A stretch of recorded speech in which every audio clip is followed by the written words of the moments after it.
Another day, another E3 rumor. Is Pokemon Yellow getting a remake for the Nintendo Switch that's coming out this year? A lot of details are coming out about this, but are they true? Rage 2 was a surprise announcement from Walmart of Canada, and it ended up being actually true. We've got a new gameplay trailer to look at for that, and a game is announced in the year 2018 that's not launching until 2021. Seriously, this is a thing and it needs to stop. I'm running on 3 hours of sleep. Will they make a cohesive episode of RGT News? I guess there's really only one way to find out. All that and much more in the Wednesday, May 16th edition of RGT News. Let's go! RGT News coming at you right now.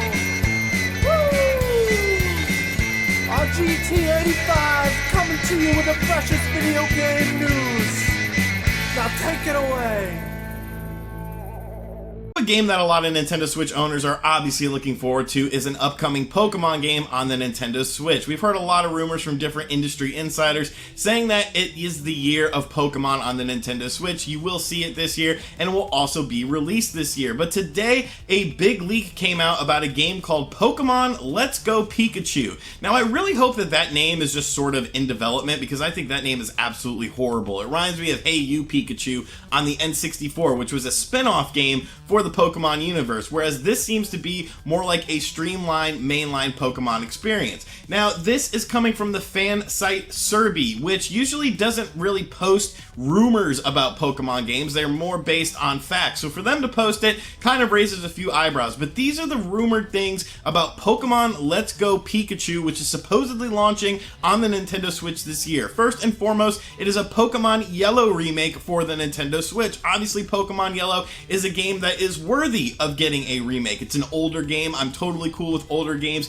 getting a new coat of polish and bringing in new gamers. There will be Pikachu and Eevee versions of this game, so there will be two versions of this game supposedly based on this rumor. Red and Blue will play a role in the story, so obviously that's harking back to Pokemon Red and Blue, which were the games before Pokemon Yellow. You and your rival are new trainers, so you'll have some new characters in the Pokemon universe.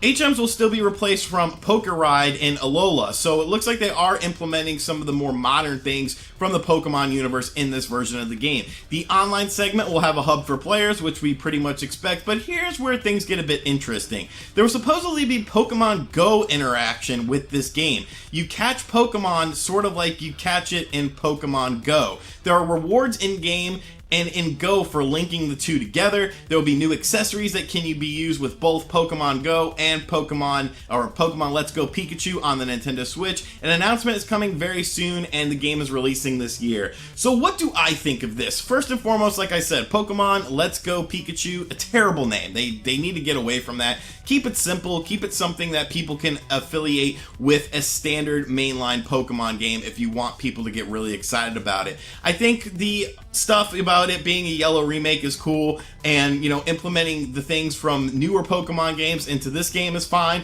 but I don't really care for the Pokemon Go integration. Pokemon Go has pretty much gone and went. I think it's more Pokemon went than Pokemon Go. I don't really see many people playing Pokemon Go anymore, so I'm not 100% sure how I feel about integrating Pokemon Go into this game. But I guess, it's just a rumor. The Pokemon Go stuff makes it a little bit shaky in my opinion, but let me know in the comments section down below what you think of this rumor. Do you think it's real? Do you think that this is the Pokemon that's coming out on the Nintendo Switch this year? Or do you even think a Pokemon is coming out on the Switch this year? The SNES Classic was of course a massive hit, much like the NES Classic, which is actually returning at the end of June and will be available in stores. So that's pretty cool. If you haven't picked up an NES Classic, now you can pick one up in stores at the end of June. But hackers have obviously hacked the Nintendo Switch, and they're doing some pretty interesting things in there. A hacker by the name of Sambread, who I will link his YouTube channel in the description box down below, has done something pretty crazy. He's hacked an SNES Classic onto the Nintendo Switch, and he has a working video prototype of this, which I'll show you guys a clip of, and it's pretty cool to see. It's definitely slow,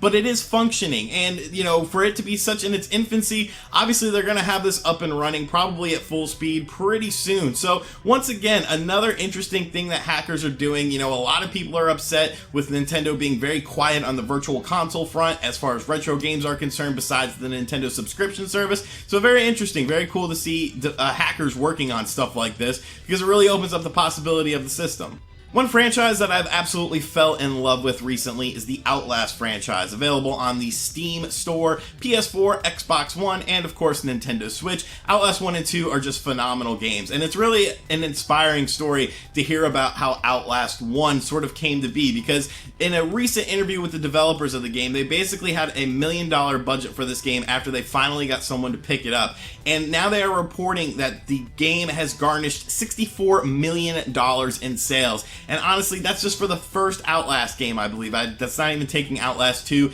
into account. And as an Outlast fan, I'm very happy to see that. I hope we see more Outlast games. I think they're really innovative in the survival horror genre. I've actually covered both Outlast 1 and 2 for the Nintendo Switch on this channel, and I had an absolute blast with both of them. I was really surprised with how much I enjoyed those games, so I'm definitely looking forward to seeing more for them. So hats off to those guys. You definitely deserve that money, and I hope we see more Outlast stuff in the future. Nintendo likes to test out their online servers with certain games, and Mario Tennis Aces for the Nintendo Switch is their next big game on the horizon, and this will be getting an online server test. Along with the online tournaments that will be in the game, players will also be able to play offline against a computer opponent, and whether you're playing it online or playing it offline, you will actually unlock a special Mario costume in his traditional dungarees that you will be able to use in the full version of the game by testing this out. Now, so if you plan on checking out the online demo after downloading it through the Nintendo eShop, if you are in America between June 1st and June 3rd, between 6 p.m. Pacific and midnight Pacific, you'll be able to check it out. If you're in the UK between June 1st and June 3rd, from 3 p.m.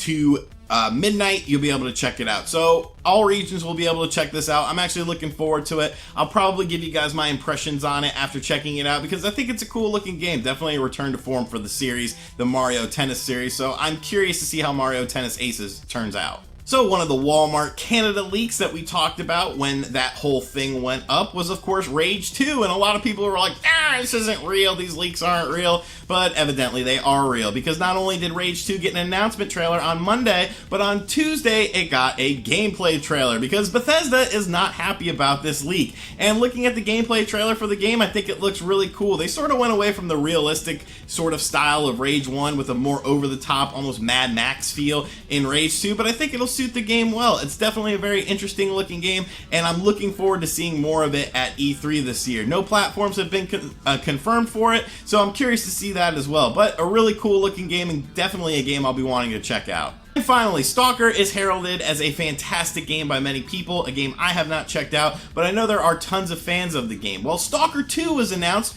as coming out in 2021.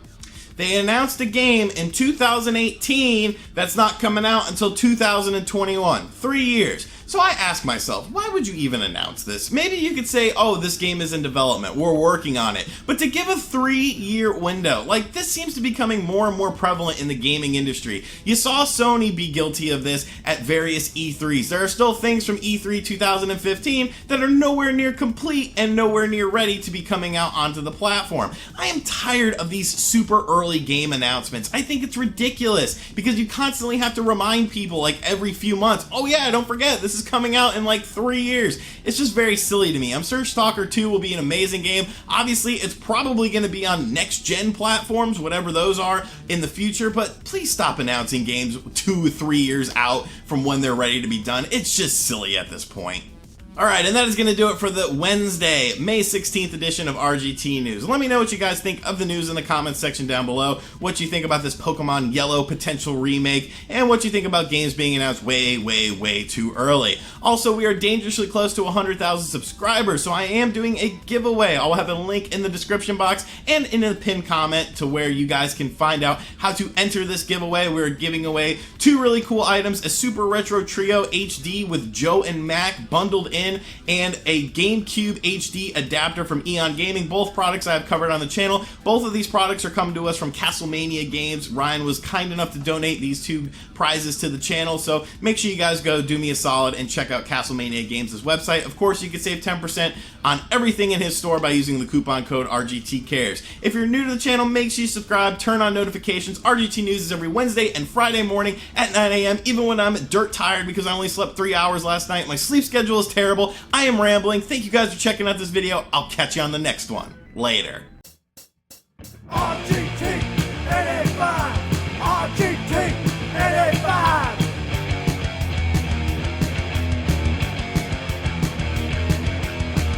RGTNEWS.